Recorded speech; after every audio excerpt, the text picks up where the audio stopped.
Was ist Gottes Plan mit uns Menschen? Wir lesen, dass er uns heilen will. Dieses Thema möchte ich heute noch einmal genauer anschauen. Dass Jesus nicht nur für unsere Sünden gestorben ist, sondern auch für unsere Krankheit. Will er wirklich, dass wir gesund werden? Und wenn ja, wie kann das geschehen? Vor einiger Zeit waren wir in einer befreundeten Gemeinde, die ihre neuen Gemeinderäume eingeweiht hat. Dort sprach Christoph Heselbart in seiner Predigt über Heilungswunder. Heilung von Rückenleiden, Heilung bei Krebskranken, Heilung von vielen verschiedenen Krankheiten. So viele Heilungswunder. Wir selbst haben ja auch viele Heilungswunder erlebt. Es heißt ja im Lukas-Evangelium, heilt die Kranken. Jesus sagt das zu seinen Jüngern. Will Gott heilen? Will Gott jeden heilen? Im Alten Testament finden wir die erste Bestätigung. 2. Mose 15, Vers 26. Wirst du der Stimme des Herrn, deines Gottes, gehorchen und tun, was recht ist vor ihm, und merken auf seine Gebote und halten alle seine Gesetze, so will ich dir keine der Krankheiten auferlegen, die ich den Ägyptern auferlegt habe, denn ich bin der Herr, dein Arzt. Psalm 105, Vers 37 sagt, er führte sie heraus, Klammer auf, aus Ägypten, Klammer zu, mit Silber und Gold. Es war kein Gebrechlicher unter ihren Stämmen. Es waren 3 Millionen Menschen mit Frauen und Kindern, die aus Ägypten zogen, und es war kein Schwacher, kein Leidender, kein Kranker unter ihnen. In Jesaja 53 wird prophetisch vorausgesagt, dass Jesus unsere Krankheiten und Schmerzen auf sich lud und dass wir wegen seiner Wunden Heilung erhalten. Im Neuen Testament heilt Jesus die Menschen, die zu ihm kommen und Hilfe brauchen. In Matthäus 9, Vers 35 heißt es, und Jesus ging ringsum in alle Städte und Dörfer, lehrte in ihren Synagogen und predigte das Evangelium von dem Reich Gottes und heilte alle Krankheiten und alle Gebrechen. In Matthäus 10, Vers 1 übergab er den Auftrag, alle Krankheiten zu heilen, an die Jünger, das heißt an uns weiter. Halten wir fest, ja, Gott will alle Menschen heilen. Da ist dieser aussätzige Mann und ruft, willst du, so kannst du mich reinigen. Jesus antwortete, ich will's tun, sei rein. Und der Aussatz wich von ihm und er wurde rein. Krankheit ist ein Werk des Teufels und das Ergebnis einer gefallenen Schöpfung. Jesus kam, die Menschen aus der Macht des Teufels und damit auch von Krankheit zu befreien. Apostelgeschichte 10, 38 sagt, wie Gott Jesus von Nazareth gesalbt hat mit heiligem Geist und Kraft, der ist umhergezogen und hat Gutes getan und alle gesund gemacht, die in der Gewalt des Teufels waren. Denn Gott war mit ihm. Ist das unser Glaube? Will Gott Menschen heilen? Haben wir diese Frage für uns beantwortet? Wenn das so ist, dann müssen wir sie nicht immer wieder neu stellen. Wenn Gott das nicht will, dann hätte Jesus gegen den Willen seines Vaters gehandelt und somit gesündigt. Lass uns einige Gründe anschauen, die Heilung verhindern können. Kein Glaube für Heilung. Der Hauptgrund, der Heilung verhindert, wird sein, dass wir, die Beter, nicht wirklich Glauben für Heilung haben und entsprechend wenig mit Heilung rechnen. Hebräer 11, Vers 6 sagt, aber ohne Glauben ist's unmöglich, Gott zu gefallen. Denn wer zu Gott kommen will, der muss glauben, dass er ist und dass er denen, die ihn suchen, ihren Lohn gibt. Hosea 4, Vers 6 sagt, mein Volk ist dahin, weil es ohne Erkenntnis ist. Wir müssen eine Atmosphäre des Glaubens schaffen, Bibelstellen suchen, die Heilung versprechen, sich auf Gottes Auftrag berufen und Glauben durch Glauben überwinden. Unglauben aus Unkenntnis über das Wort Gottes. Jesus konnte in Nazareth nichts tun wegen ihres Unglaubens. Dieser Sohn Gottes, dem alle Macht gegeben ist, dieser Sohn Gottes war nicht in der Lage, in Nazareth zu heilen. Wir können feststellen, Unglauben aus Nichterkenntnis muss überwunden werden in uns und im Kranken. Ein weiterer Grund, Sünde im Leben des Kranken. Die Sünde könnte vielfältig sein. Bitterkeit, Resignation, Götzendienst, Selbstverdammnis, Todeswünsche, negatives Reden, negative Festlegungen über uns selbst und andere. Oder wenn wir unsere Krankheit rechtfertigen, kann eine Heilung nicht stattfinden. Wir geben der Krankheit sozusagen eine Daseinsberechtigung. Viele Krankheiten sind Folge von Flüchen, auch von unseren Vorfahren. Flüche treffen uns, wenn wir die Ordnung Gottes verlassen. Andere sind krank, weil sie nicht vergeben können. Die Geschichte vom Schalksknecht spricht hier eine deutliche Sprache. Es gibt also Bedingungen für die Heilung. Aber halten wir fest, es ist Gottes Wille, dass du gesund wirst, dass du Heilung empfangen kannst. Und ich weiß, dass wir hier in unserer kleinen Gruppe dafür einen besonderen Auftrag vom Herrn bekommen haben. Wir haben schon für viele Kranke gebetet. Er hat seinen Finger auf diesen Satz gelegt: heilt die Kranken. Als Jesus am Kreuz ausrief, es ist vollbracht, da wurde deine Heilung erzeugt. Vor 2000 Jahren war das. Und dieses Geschenk gilt es nun im Glauben abzuholen. Heilung ist ein Teil deiner Errettung. Durch seine Wunden seid ihr heil geworden, sagt 1. Petrus 2, Vers 24. Es ist ein Angebot Gottes und Angebote müssen angenommen werden, damit sie wirksam werden können bei uns. Der einzige Weg, diese Medizin zu nehmen, ist der, es im Glauben abzuholen. Egal, wie du dich dabei fühlst, halte daran fest, egal, was deine Gefühle sagen, egal, was dein Körper für Symptome zeigt. Halte daran fest, dann wird diese Medizin dir Heilung bringen. Auf dem Wasser gehen könnte man das nennen. Da sitzt Petrus mit den Jüngern im Boot und sie sehen Jesus, wie er auf dem Wasser wandelt. Matthäus 14, Vers 26 bis 29. Und da ihn die Jünger sahen auf dem Meer gehen, erschraken sie und riefen: Es ist ein Gespenst, und schrien vor Furcht. Aber sogleich redete Jesus mit ihnen und sprach: Seid getrost, ich bin's, fürchtet euch nicht. Petrus aber antwortete ihm und sprach: Herr, bist du es, so befiehl mir, zu dir zu kommen auf dem Wasser. Und er sprach: Komm her. Und Petrus stieg aus dem Boot und ging auf dem Wasser und kam zu Jesus. Was für eine starke Geschichte und typisch für diesen Petrus. Er wollte es wissen. Kann ich das auch, was Jesus kann? Kann ich auch auf dem Wasser laufen? Ich will es wissen.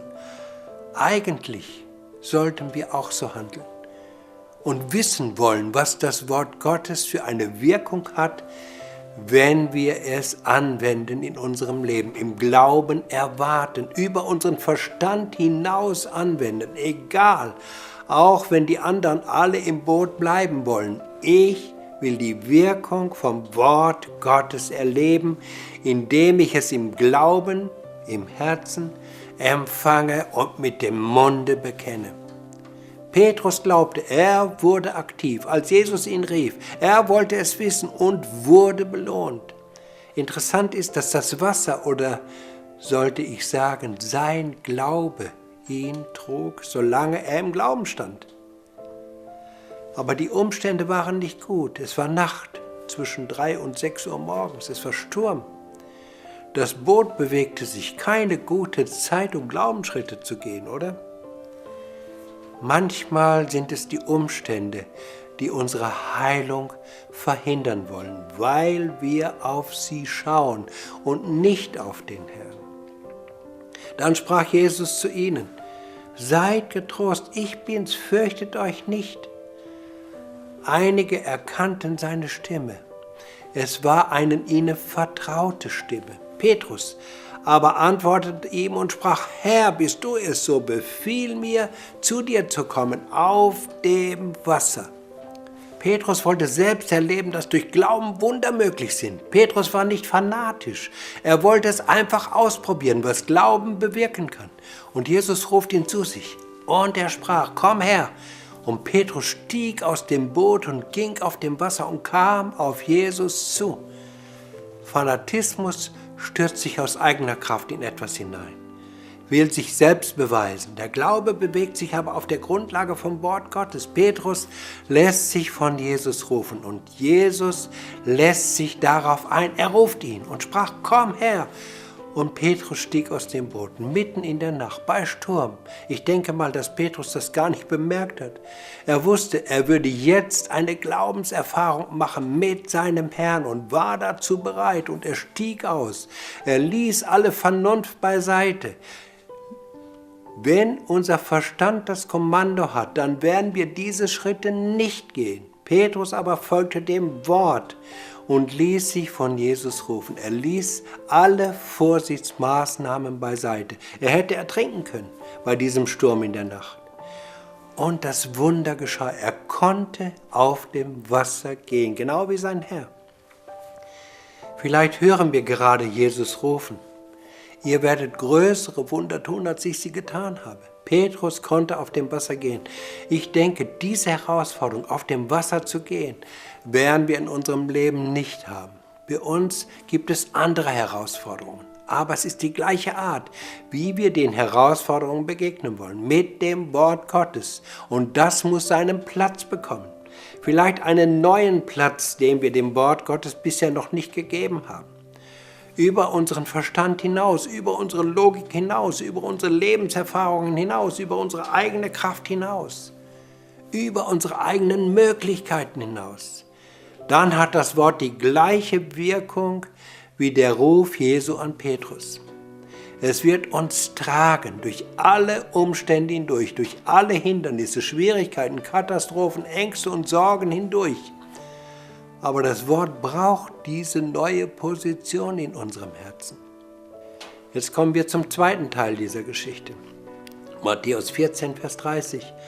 Als er aber den starken Wind sah, erschrak er und begann zu sinken und schrie: Herr, rette mich! Plötzlich merkt er, auf was er sich eingelassen hat. Und Angst erfasst ihn. Es sind die Umstände, die uns den Glauben rauben wollen. Der starke Wind raubte Petrus seinen Glauben und seine Blickrichtung war nicht mehr auf den Herrn ausgerichtet, sondern auf den Wind. Wenn wir auf die Probleme schauen, können wir keinen Glauben bewahren. Es gilt, unseren Blick von den Umständen abzuwenden und wieder neu auf Jesus auszurichten. Deshalb brauchen wir Menschen an unserer Seite, die gläubig sind und die uns darin unterstützen. Wir können unseren Glauben nicht allein leben. Deshalb gibt es Gemeinden. Dort kann Glaube gemeinsam gelebt werden. Es waren die 4 Freunde, die den Gelähmten über das Dach zu Jesus brachten. Er hätte diesen Weg nicht alleine bewältigen können. Wir brauchen einander, auch zur Korrektur, wenn wir uns festgebissen haben, aber auch zur Ermutigung. Es geht darum, Glauben aktiv zu gestalten und mutig einen Schritt weiter zu gehen, weiter als bisher. Als sich Petrus von Jesus rufen ließ, da war er bereit, aus dem Boot seiner Sicherheiten auszusteigen. Dadurch konnte er erleben, wie er durch Glauben auf dem Wasser gehen konnte. Vergiss nicht, keiner von den anderen war zu diesem Schritt bereit. Petrus wollte es wissen, was Glaube freisetzt, und durfte es erleben. Übrigens, es war nur Petrus, der sich auf dieses Glaubenswagnis einließ. Alle anderen Jünger blieben doch lieber im Boot. Gott hat einen Plan für dein Leben, der viel mehr beinhaltet als nur deine Heilung. Dieser Plan stand schon fest, bevor du geboren wurdest. Und Gott will das, was er dir gezeigt hat, mit dir zusammen entwickeln, Schritt für Schritt. Heute geht es darum, einen Schritt weiter zu gehen, einen Schritt weiter über deine Glaubensgrenze hinaus. Egal, was um dich herum gerade passiert, egal, ob es dir wirtschaftlich gut geht oder nicht, egal, in welchen Umständen du gerade stehst, egal, Gottes Plan mit dir bleibt. Er hat ihn nicht verändert. Jetzt braucht es den nächsten Schritt, einen Schritt aufs Wasser.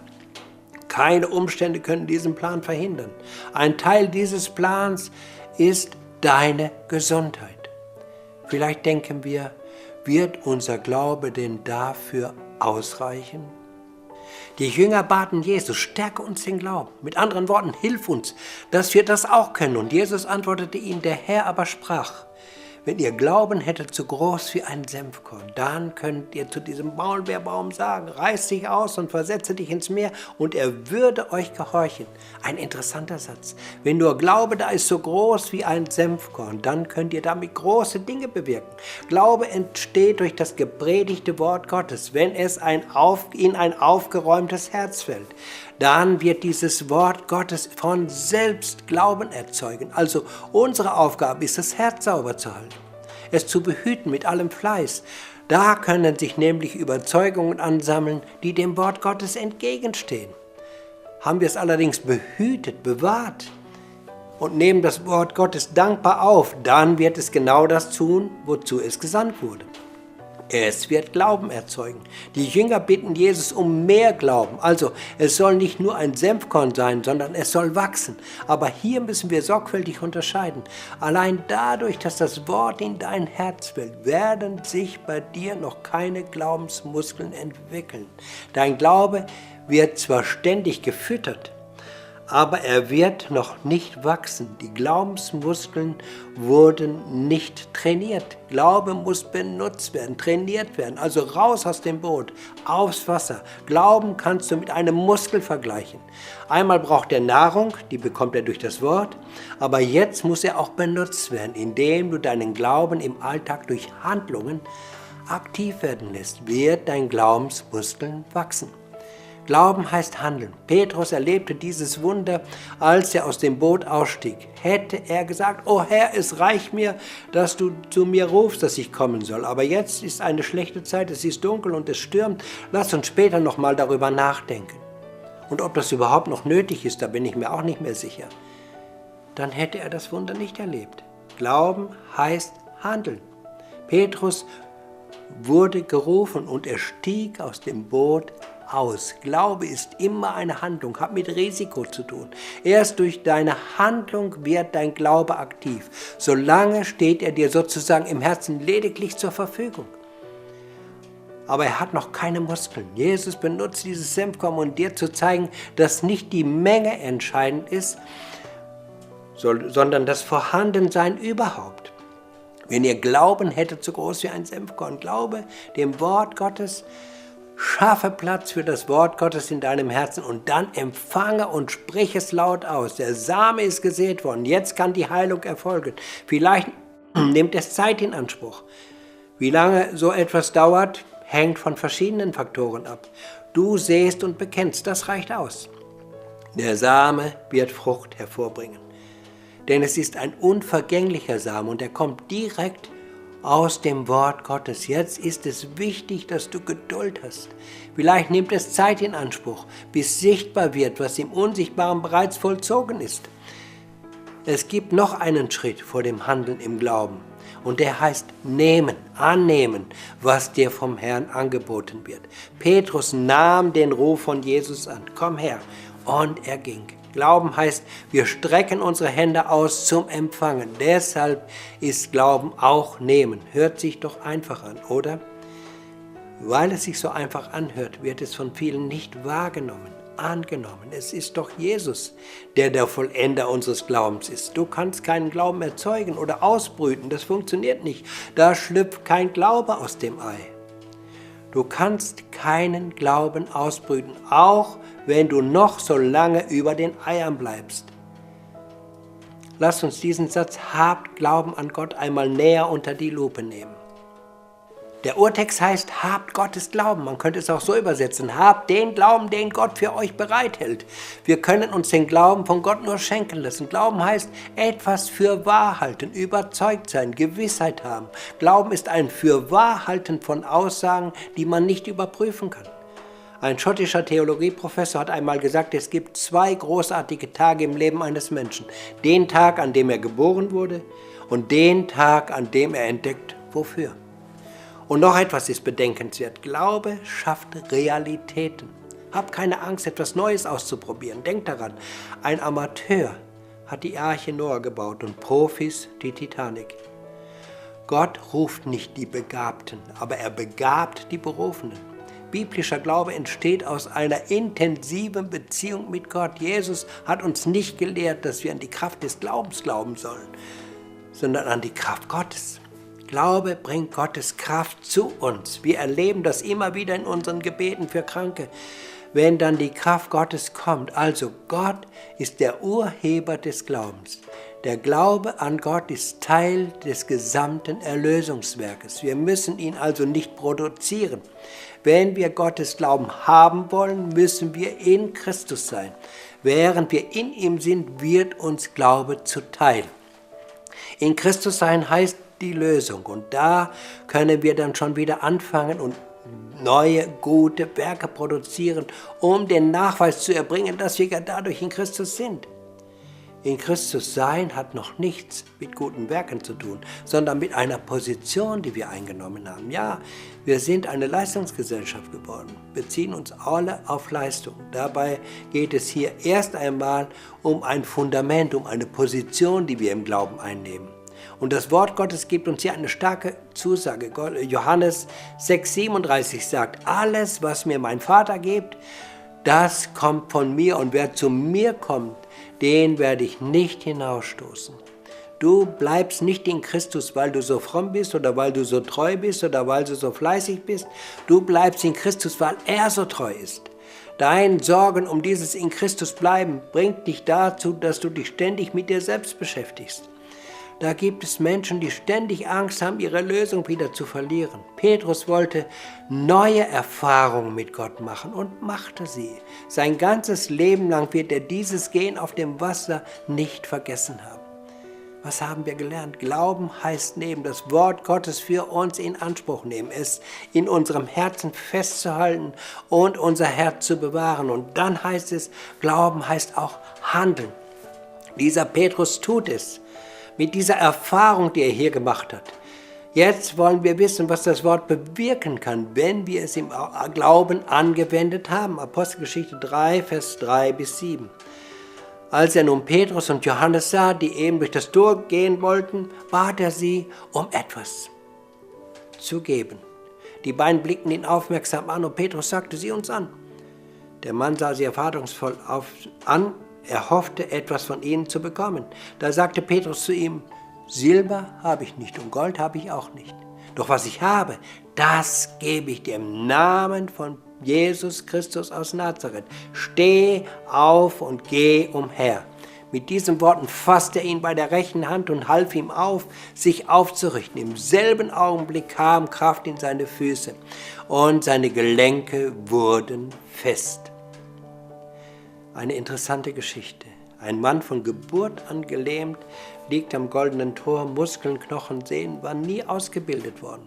Freunde, Angehörige haben ihn gebracht, Menschen mit Behinderungen sind angewiesen auf die Hilfe anderer Menschen. Weshalb sitzt er am Tor? Er bittet um Almosen. Welche Erwartungen haben wir an Gott? Dass er uns Almosen gibt, das Allernötigste fürs Leben, Essen, Trinken, Schlafen, sodass ich jeden Tag gerade so überstehe? Viele Menschen erwarten eigentlich nichts mehr von Gott. Dieser Mann saß am Tempel. Warum hat man ihn dort abgesetzt? Weil er Heilungsgebete suchte? Nein, sondern weil er Almosen haben wollte. Hier kommen die frommen Juden vorbei. So konnte er Almosen bekommen. Es geben viele Christen, die ihr ganzes Leben nicht für die Heilung anderer Menschen beten. Sie kennen das nicht. Man hat sie hier nicht unterrichtet. Was haben sie getan? Nun, sie haben Almosen gegeben, nicht mehr. Sie gaben etwas Geld für diesen kranken Mann. Das war schon eine große Hilfe für ihn und seine Familie. Und trotzdem, Es ist so, als würde jemand vor einem Ärztehaus abgesetzt, ohne jemals zu diesem Arzt zu kommen. Nur um Almosen zu empfangen. Da war keiner, der an Wunder glaubte, keiner, durch den Gott seine Herrlichkeit zeigen konnte, keiner, der Hände auflegte im Glauben. Kein einziger Mensch war da, der ein inneres Zeugnis hatte. Ja, Gott kann und will heilen. Auch diesen Mann will er heilen. Vielleicht wartete Gott darauf, dass endlich jemand vorbeikommen würde, durch den er handeln konnte. Aber wie muss dieser jemand sein? Er muss erkannt haben, dass dieser Gott heilen will. Dass die Heilung seit der Kreuzigung Jesu für uns erworben wurde. Er musste in einer ganz persönlichen Beziehung zu Jesus stehen. Er musste Erfahrungen mit Gott gemacht haben. Gab es solch einen wagemutigen Mann? Ja, das war dieser Petrus. Ich habe in meinem Dienst für innere Heilung viele Gelähmte gesehen. Gelähmt an ihrem Lebenswillen, an ihrer Lebenskraft, an ihrem Lebensmut. Gelähmt auch durch Umstände, für die sie keine Verantwortung tragen. Gott sucht Menschen, die Glauben haben an einen allmächtigen Gott, der heilen will. Die abholen, was er zur Verfügung stellt, die sich nicht von Umständen zurückschrecken lassen. Menschen, die sich rufen lassen, Menschen, die mutig sind und die aussprechen, was Gott tun will. Aber da war keiner, der Heilungserwartung an Gott hatte. Da heißt es, die Augen des Herrn durchsuchen die Erde, wen er senden kann. Dabei war der Heilige Geist gerade ausgegossen. Die Kraft Gottes stand zur Verfügung. Sind wir bereit, aus dem Boot unserer Sicherheiten auszusteigen, um Gottes Wunderkraft zu erleben? Bereit, auf dem Wasser zu gehen? Bereit, das Wort Gottes wieder in den Mittelpunkt unseres Lebens zu stellen? Um Heilungswunder zu erleben? So wie der Petrus bereit war? Lass dir sagen, das Wort Gottes ist stark genug, um dich zu heilen. In diesem Wort ist Geist und Leben. Durch dieses Wort geschehen heute noch weltweit Wunder. Nimm dieses Wort und lass es in dein Herz kommen. Bekenne es, auch wenn der Körper noch nicht darauf reagiert. Und halte daran fest, bis du deine Heilung sehen kannst. Amen. Der Missionsdienst Heinz Trompeter ist ein eingetragener Verein und dient Menschen, die in Krisen geraten sind, auf biblischer Grundlage. Es gibt CDs zu den Themen Angst, Burnout, Depression, Panik, Essstörung, Selbstverletzung und vielen mehr. Auf der Homepage des Heinz Trompeter Missionsdienstes können diese CDs kostenlos bezogen werden. Spenden sind willkommen.